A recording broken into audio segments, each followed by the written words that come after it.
Harry faces a new hypocrisy nightmare. Tough choice between money for Meghan or honor for Diana. Unless Harry resigns from Netflix immediately in protest at the travesty that is Diana the musical, then he is nothing more than the Prince of Hypocrisy. If Prince Harry hadn't written his resignation to Netflix at this exact moment, after the international release of the musical Diana Rebellion, he'd be a man with no morals. Mr. Dan Wooten exclaims, "For many years, Harry has waged a war against the media organization that, in his eyes, dismembered his late mother or took advantage of and misinterpreted her life for his own benefit commercial interests." Over the weekend, his new U.S. payroll manager did exactly that in the oddest way. Diana the musical is the most nasty and vile depiction of the late Princess of Wales in fiction since her death in 1997. And for accuracy, it makes Netflix's other historical series, The Crown, look like an encyclopedia of royal truth. Di's life lies are serious, and they're from alleging that she used HIV patients for publicity to attacking Margaret Thatcher for her own political ends. But at least she's not here to watch such nonsense broadcast to millions of people around the world. Unlike Prince Harry's paternal grandmother, the Queen, whom Netflix chose to portray as a heartless, nasty warrior, who even hinted that it would have been easier to behead Diana at the height of her life and her messy breakup with Charles. It's easy to dismiss the musical as a ridiculous joke, but as many U.S. commentators have done since its release on Friday, the Netflix is currently streaming for Prince Harry.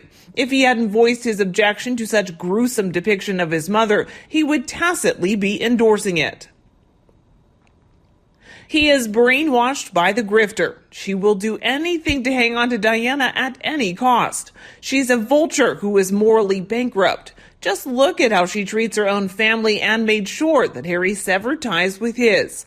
Never before has Harry spoke so publicly about his own mother, only this time it's selling her memory to be pleased and social climbing actress and to line their greedy pockets. In a highly thought-provoking statement, when the Duke and Duchess of Hypocrisy signed a multi-million-pound deal with Netflix last September, its boss, Ted Sarandos, announced to the world, Harry and Meghan have inspired millions around the world with their authenticity, optimism, and leadership.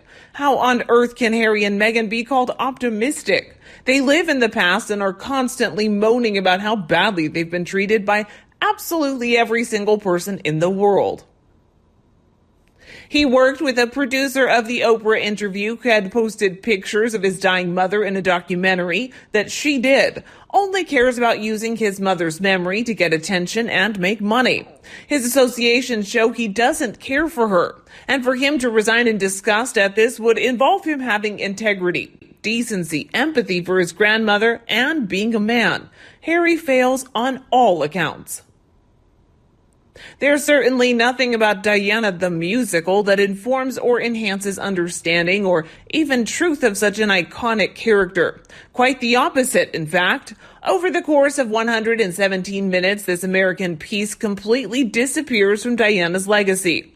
This is the worst musical I've ever seen. Crude, insulting, anti-monarchy, and counter-realistic. The main character is described as scruffy, haughty, old-fashioned, and classy and cold-hearted. The Duchess of Downton rather than Di. We will now await and see if he does possess a moral compass. It could be kept somewhere in a jar along with his spine. Let's see if he can find it. Let's see how important his mother's legacy is to him. He will always be the Prince of Hypocrisy. He has done nothing to make his parents or family proud since he walked away from the royal family. He moaned about how the press damaged his mother, and there he is courting the press and social media to earn some money to keep his wife. Shocking. No one else is buying it. Your wife sold her family out, and now you, Harry, are selling yourself out, and your family who've been nothing but supportive. Shame on you. I feel for your children. They'll grow up spoiled, entitled little brats and will have no relationship with their family. Grow a pair, Harry. I can't work out how they can afford everything. They don't need a 9-bedroom house. It's not like they have a family coming to visit. She wears mega expensive clothing. They have so many staff and security. They fly in private keys. They're wealthy, yes, but not billionaires. They haven't even released the second episode of their podcast, so they've been paid by Spotify.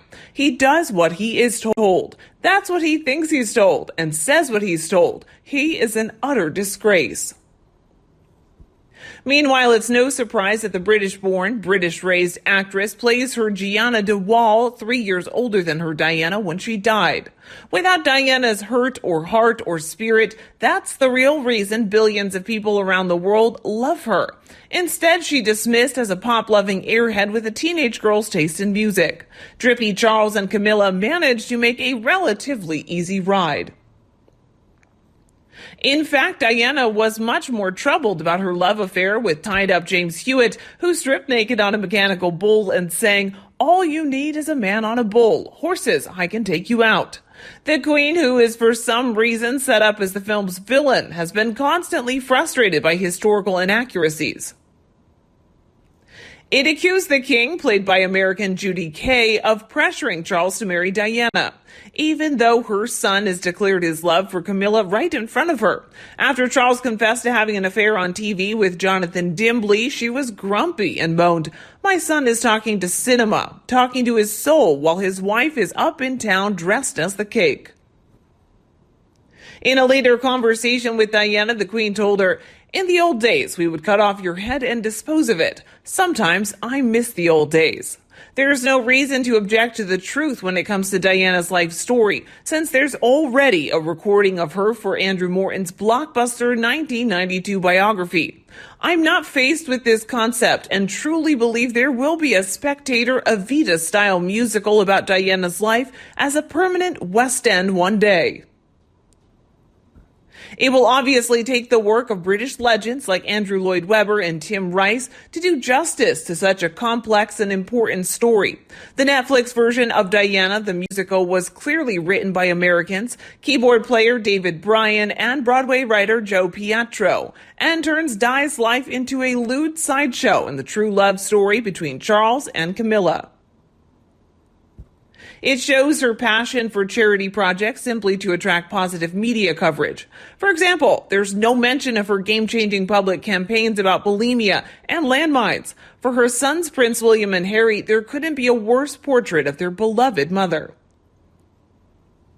So will Harry swallow his morality because the taste of the tens of millions of dollars is much sweeter? Of course he will.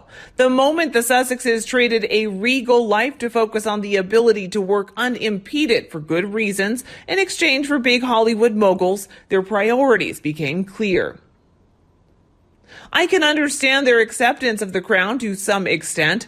It was high-quality drama that had been part of the stable Netflix before Harry and Meghan made their deal, and they knew it was coming to an end.